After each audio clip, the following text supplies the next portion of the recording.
자, 인생의 행복을 사람들이 찾는데 진짜 행복은 예배의 행복을 누릴 때 하나님의 진짜 소중한 행복을 누릴 수 있다는 것을 한번 생각해 보게 합니다.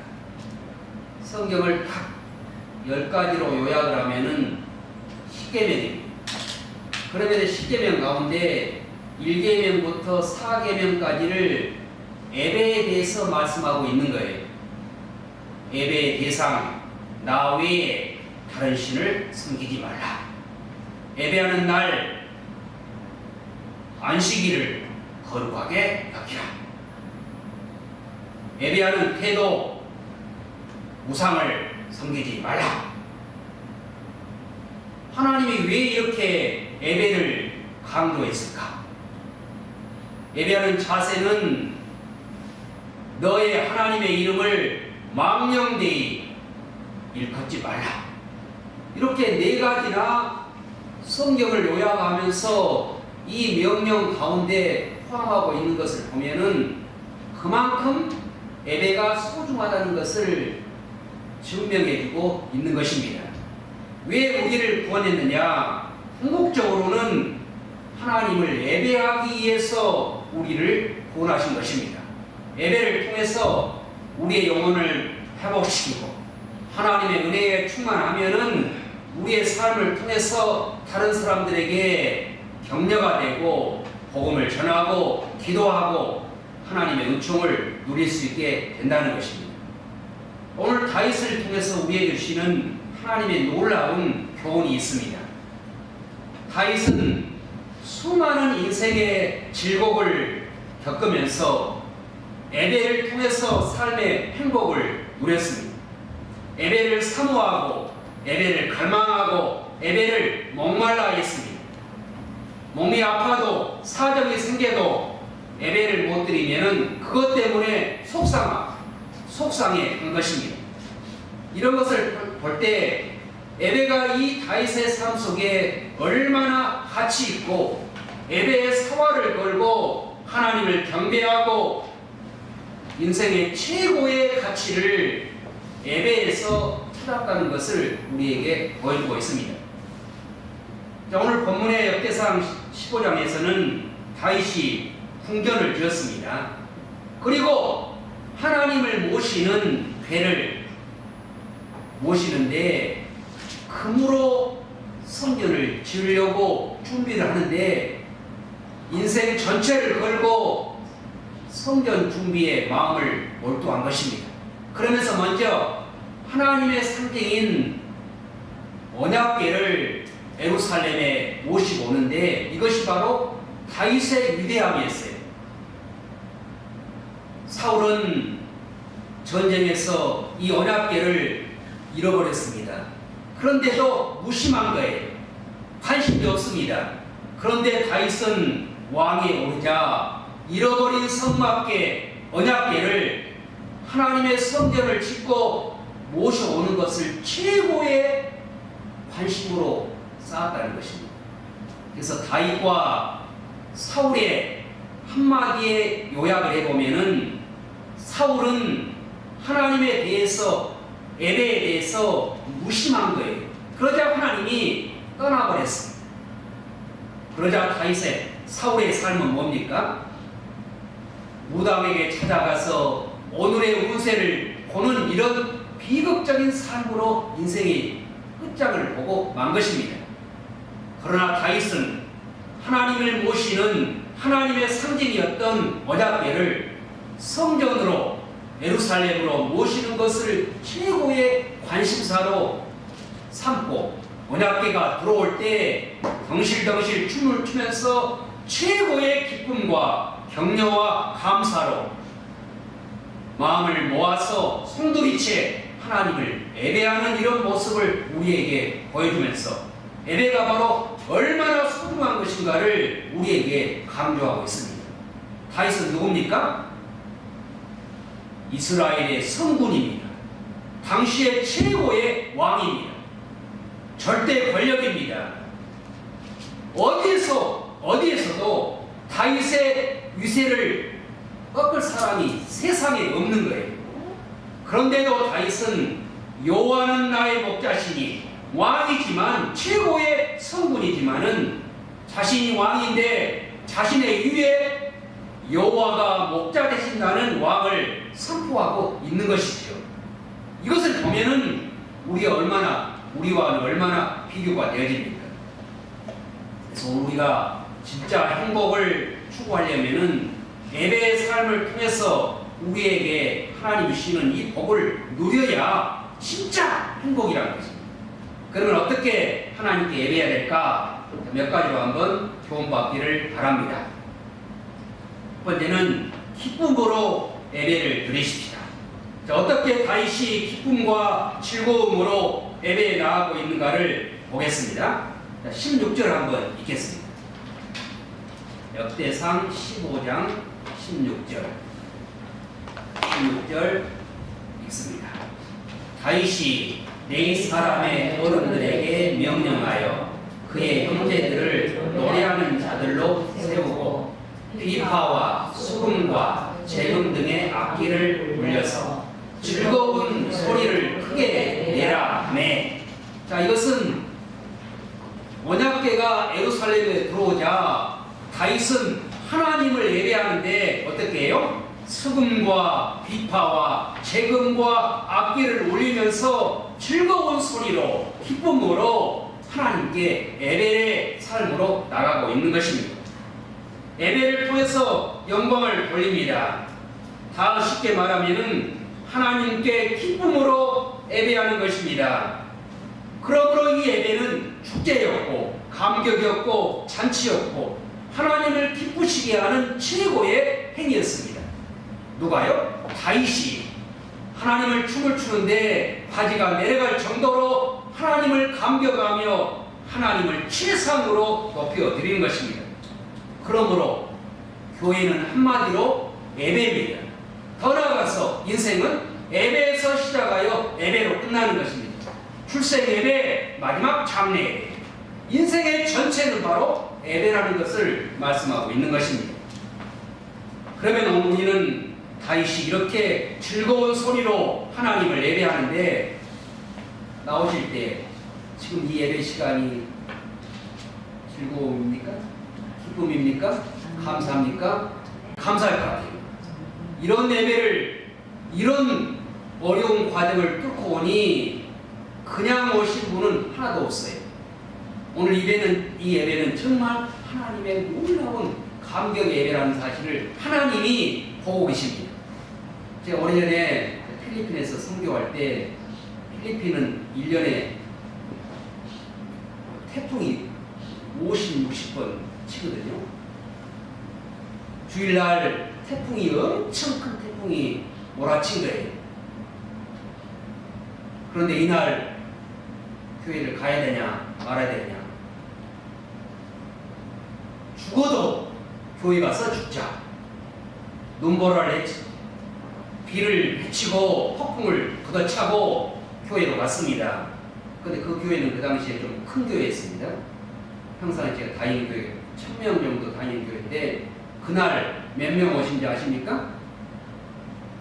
7명 왔어요.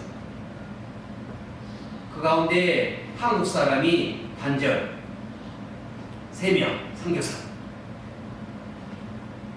자, 오늘 오신 분들 이런 절대적인 마음으로, 이런 심정으로 주님께 예배한다면은 그 예배를 하나님이 얼마나 기쁘게 영광스럽게 받으실 것입니까?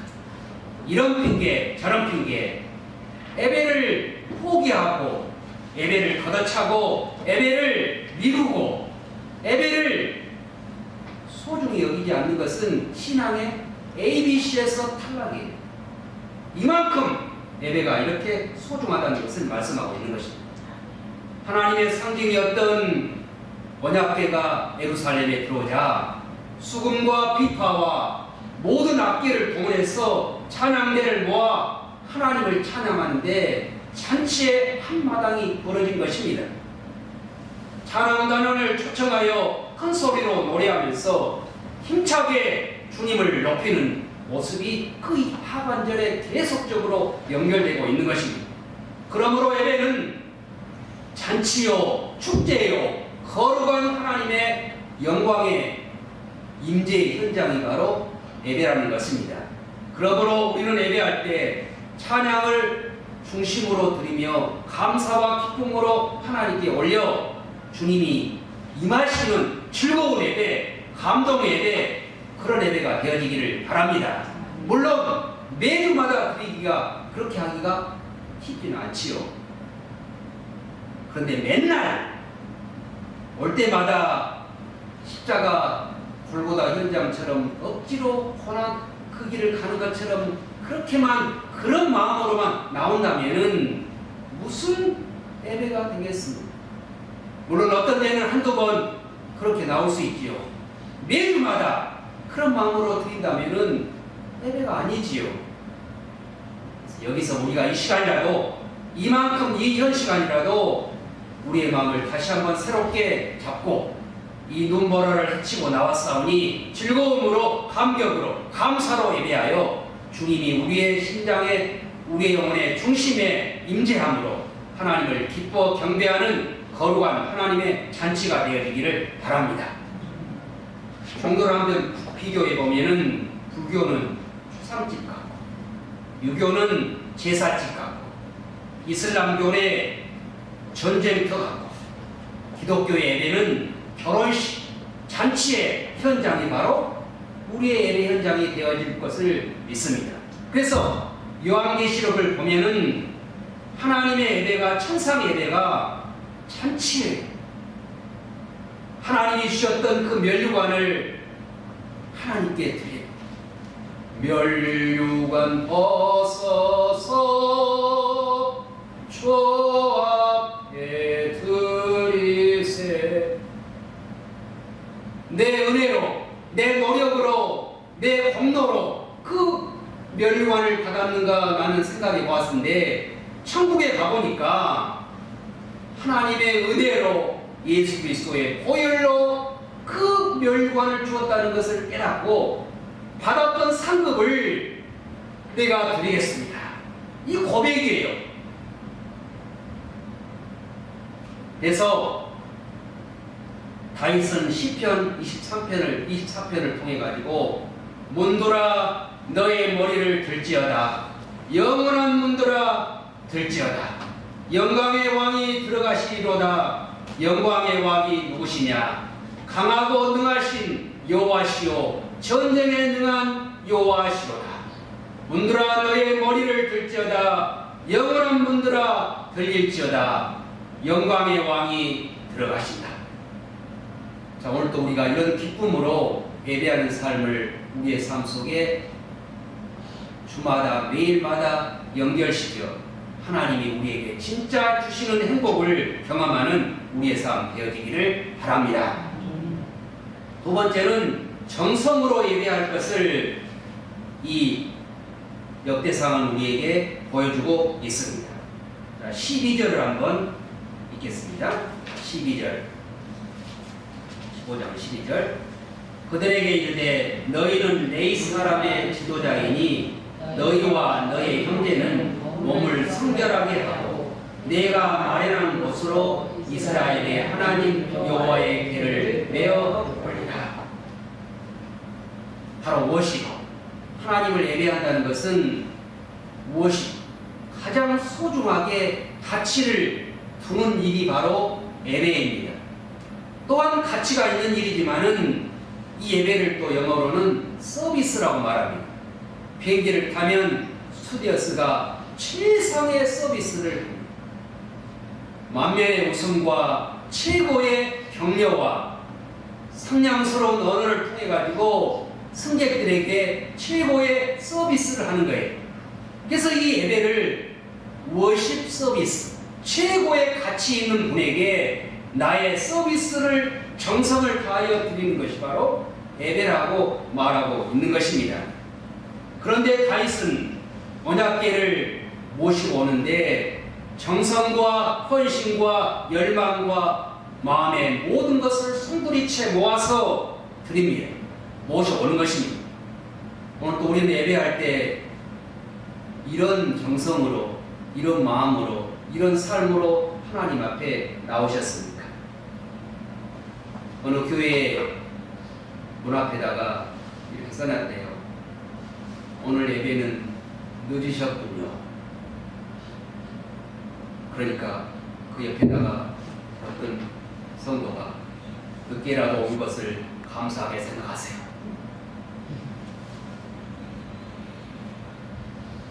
제가 서울에 학교 다닐 때 제 친구가 연극영화과 다니는 친구가 있어서 그분이 이제 헝가리로 선교사 나가는데 연극영화를 전공했어요. 그래서 남산에 있는 국립 오페라 그 친구 때문에 이제 몇 번 갔거든요. 그런데 11시 연극 시작이면은 문을 바로 닫아버려요. 그런데 그 입장료가 얼마냐? 엄청난 액수. 1분만 늦어도 못 들어요. 우리는 이런 마음으로, 이런 정성으로 예배를 드리고 있는가? 하나님이 문을 닫으면은 열 사람이 없습니다. 열면 5사람이 없는 거예요.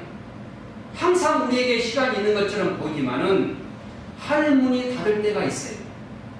그래서 우리도 예배할 때 이런 시간의 정성, 우리의 마음의 헌신, 우리의 옷도 하나님 앞에 예배할 때의 마음이 또 다르죠. 높은 사람을 만나러 가는데 함부로 입고 가지를 않습니다. 정성을 씁니다. 헌금도 미리 준비하고. 옛날에 권사님들은 다리미로 이랬다는 이야기 있죠. 공익 권사님 다리미로. 자, 이것이 바로 주님의 마음을 흐뭇하게 하는 우리의 정성이에요. 서비스, 최상의 서비스를 하나님께 드리는 것입니다. 과거에 우리 어르신들 제사, 주상제사 할 때 이런 한파에 목욕 체계하고 제사 드립니다. 정성이, 물론 그 정성과 우리의 정성은 다르지만은 이런 최소한의 마음이 하나님을 기쁘시게 하는 거예요. 이렇게 마음을 쓰고 몸을 단장하면은 우리의 생각도 마음도 어때요? 달라져요. 그래서 형식이 항상 필요 없는 것은 아니에요. 형식이 내용을 만들어냅니다. 예배할 때도 제가 마음껏 막 옷 입고 한다면 어때요? 마음이 흐트러질 수 있죠. 그래서 어떤 때는 설교를 준비할 때 정장 입고 설교를 준비합니다. 그러면 어때요? 마음이 준비 자세가 달라져요. 이런 것들을 제가 많이 느껴봅니다. 불교는 3000배, 3000번을 절하는 거예요. 마음의 교는 하루에 5번씩 마음의 그 성전에서 종을 울리면은 코를 땅에까지 대면서 자기 마음의 향해서 절합니다. 그러면 우리는 이런 사람들의 정성에 비하여 너무 좀 약하지 않습니까? 정성만 따지고 본다면.